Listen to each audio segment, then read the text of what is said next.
இன்றைக்கி நம்ம ஆடை பாருங்களேன், அது வயிறு வலியில் ரொம்ப அவஸ்தைப்பட்டுக்கிட்டே இருந்துச்சு. என்னடா பண்ணுது அப்படின்னு பார்த்தாச்சுன்னா, அது குட்டி போட்டிருக்கு. ஒரு குட்டி போட்டிருக்கேன்னு சந்தோஷப்பட்டேன். சந்தோஷப்பட்டு அதை எடுத்து க்ளீன் பண்ணிக்கிட்டு இருந்தோம்.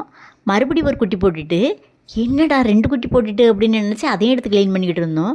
மறுபடியும் ஒரு குட்டி போட்டுட்டுங்க, 3 குட்டி போட்டுட்டுங்க. ரொம்ப சந்தோஷமாக இருக்குது. எனக்கு அது 3 குட்டி போடுன்னு நான் யோசிக்கவே இல்லை. அதுக்கு முந்தின தடவை 2 குட்டி போட்டிருந்துச்சி. இப்போ 3 குட்டி போட்டிருக்கு. அது 3 குட்டி போட்டிருக்கேன்னு எனக்கு ரொம்ப சந்தோஷமா இருந்துச்சு. நாங்கள் ஆடு வளர்த்துருக்கோங்க.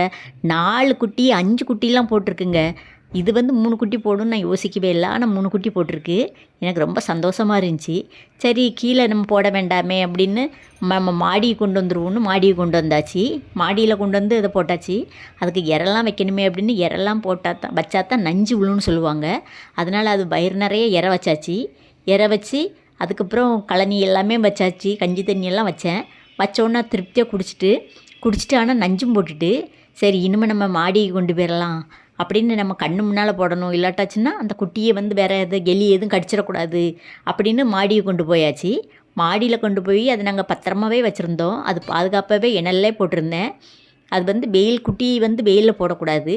அதனால அதை இணலில் போட்டிருந்தேன். பாருங்களேன் அந்த 3 குட்டியும் எப்படி இருக்குன்னு, முத்து போல் 3 குட்டி பார்க்க அழகாக இருக்குங்க. எனக்கு அது ஆரோக்கியம் இல்லாமல் இருக்கோ அப்படின்னு ரொம்ப ரொம்ப பயந்து போயிருந்தேன். இல்லை 3மே நல்லா ஆரோக்கியமாக தான் இருக்குது. நல்லா 3மே எந்திச்சு தாய்கிட்ட நல்லா பால் குடிச்சிச்சு. தாயும் ஹேப்பி. எனக்கு அதை பார்க்கும்போது எனக்கும் சந்தோஷம்தான். பழம் நாங்கள் எப்போயுமே கறந்துருவோம். ஏன்னா கடம்பை குடிக்கக்கூடாது, அது ஆட்டுக்குட்டிக்கு செமிக்காதுன்னு சொல்லுவாங்க. அதே மாதிரி பாலை கறந்தாச்சு.